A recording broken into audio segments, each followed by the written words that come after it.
आज चाहिँ भने दार्जिलिङमा गर्मी बढेको छ र हामी चाहिँ आइसक्रिम खानु लागेको। हेलो अनि नमस्ते तपाईँहरूलाई। आजको मिनी ब्लगमा स्वागत छ र हामी चाहिँ आइसक्रिम खाँदैछौँ। यहाँ चाहिँ मेरो दिदी बहिनी अनि बुहारी हामी चाहिँ सबैजना दार्जिलिङमा भेट भएर अलिकति रमाइलो गर्दै अनि आइसक्रिम खाँदैछौँ। यहाँ चाहिँ नानीहरू अयान असेर अनि प्रबल। यहाँ चाहिँ हामी चाहिँ आइसक्रिम खाँदै गर्मीको मजा लिँदैछौँ होइन। अब चाहिँ हामी यहाँबाट जानु आँटेको। दिदी चाहिँ हस्पिटलमा बस्नु भएको थियो र यहाँसम्म हामीसँग आउनुभयो अनि दिदी चाहिँ हस्पिटल फर्किने भनेर उहाँलाई बिदा दिएर हामी चाहिँ उकालो चौरस्तातिर लाग्यौँ नानीहरूलाई एकछिन घुमाउने भनेर। सो आज चाहिँ अयानको बर्थडे पनि थियो, त्यही भएर हामी चाहिँ दार्जिलिङतिर गएको थियौँ। अनि प्रबल र म चाहिँ दार्जिलिङ गयौँ।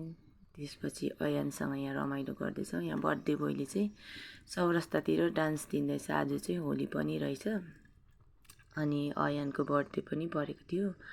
अयानले चाहिँ यहाँ रमाइलो गरिराखेको छ। यहाँ होलीमा चाहिँ चौरस्तामा यति डरलाग्दो डान्स हुँदैछ, होली रमाइलो हुँदैछ, प्लस अयानको बर्थडे पनि यहाँनिर हामी हल्का फुल्का मनाउँदैछौँ होइन। हल्का उनीहरूलाई घुमाउँदै यहाँनिर अयानले डान्स देखाएर चौरस्तामा मान्छेहरू सबैजनाले हेर्दै थियो।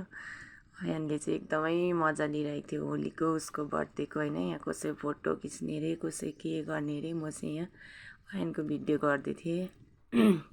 त्यसपछि हामी एकछिन डान्सहरू गऱ्यो, नानीलाई रमाइलो गराएर चाहिँ हामी चाहिँ लाग्यौँ खाजा खानुतिर। अलिअलि खाजा खाउँ भनेर चाहिँ यहाँ सबैजना भेला भएको। के भनेको कानमा कानमा के भनेको? त्यसपछि चाहिँ यहाँ नानीहरू चाहिँ आलु मिमी खाने भन्दै हामी चाहिँ हल्का हाई हेल्लो भन्दै क्यामेरामा होइन हाँस्दै रमाइलो गर्दै बात गर्दै खाजा खानुतर्फ लाग्यौँ। खाजामा चाहिँ हामी आलु मिमी एकदमै मिठो पाउँछ। यहाँ चाहिँ आलु मिमी मोमो खाउँ न हामी भनेर कसै मोमो खाने अरे, कसै आलु मिमी खाने अरे हो। त्यहाँदेखि सबैजना यहाँनिर हामी चाहिँ आलु मिमी मोमोहरू मिक्स गर्दै मिलाउँदै हामी चाहिँ खानु थाल्यौँ।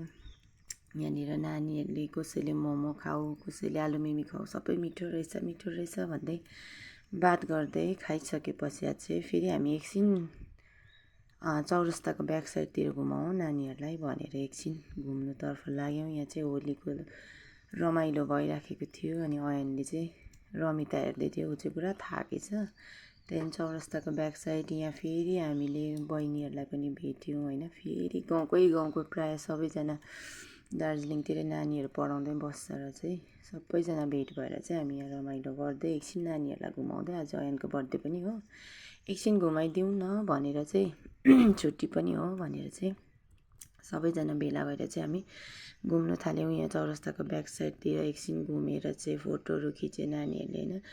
त्यहाँदेखि चाहिँ फेरि उनीहरू बबल्स उडाउने अरे, त्योहरू उडाएर चाहिँ त्यहाँदेखि हामी घरतिर आयौँ। त्यहाँदेखि नानीहरू चाहिँ यहाँ घर आएर खेल्नु थाल्यो। अयान चाहिँ लुगाहरू पनि फेर्नु। हाई गाइज भनिदेऊ। हाई गाइज, आज मेरो बर्थडे हो, म रेडी हुँदैछु भन न।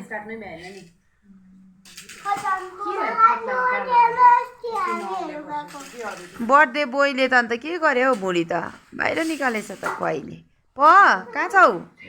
ला के गरेको त्यो लडी बडी?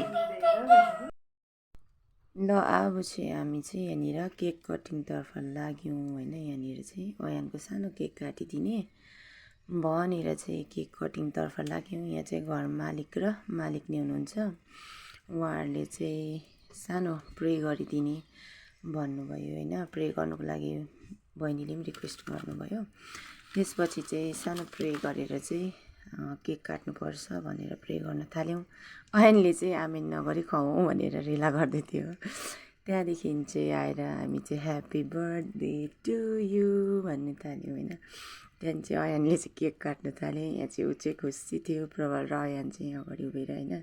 पार्टी चाहिँ त्यस्तो ठुलो होइन, नानीको जस्ट सानो केक काटिदिएको। त्यहाँदेखि काटिसकेपछि चाहिँ उसको आमा र बाबालाई अयानको गफ त तपाईँहरूलाई थाहै छ होइन, अगाडिको ब्लगहरू हेर्नुभएको छ भनेदेखिलाई। अनि गफ गर्दै हँसाउँदै यहाँनिर केक आमा र आप्पालाई खुवाउँदै त्यहाँदेखि ऊ पनि खाँदै होइन। यहाँ घर मालिकनीले पनि आन्टीले पनि केकहरू खुवाइदिनु हुँदै थियो। त्यहाँदेखि चाहिँ के भन्दै अयानले चाहिँ हँसाएको थिएँ। यहाँनिर पैसा पनि थाप्दै थियो, हल्का खाँदै पनि थियो, उसलाई चाहिँ खानुकै हतार। त्यहाँदेखि मेरो पालि पनि अब सानो केक खुवाइदिन्छु भनेर चाहिँ केकहरू खुवाइदिएँ होइन। प्रबलले चाहिँ हेरिरहेको छ। अयन चाहिँ खुसी हुँदै दुईजना चाहिँ केक खानुतर्फै छ। अयनले चाहिँ खाएकै छ। नानी अरूलाई पनि दिनुपर्छ है भन्दै हामीले चाहिँ उसलाई यत्तिकै रेला गर्दै होइन खाएकै छ। यहाँनिर रुमको छेउको बहिनीहरू होइन अर्को रुममा बस्ने बजारतिर यस्तै हुन्छ, उनीहरूलाई पनि बोलाएर अलि केकहरू दिएर यहाँ चाहिँ बेलुकाको खाना होइन। बहिनीको साथी उसको भाइ अगाडिको ब्लगमा पनि तपाईँहरूलाई मैले देखाएको थिएँ होइन। यहाँ चाहिँ हामी अलिअलि खानाहरू बाँडीचुँडी खायौँ। ल रात पनि धेरै भइसकेको थियो। आजको ब्लगलाई यतिमै। Thank you for watching.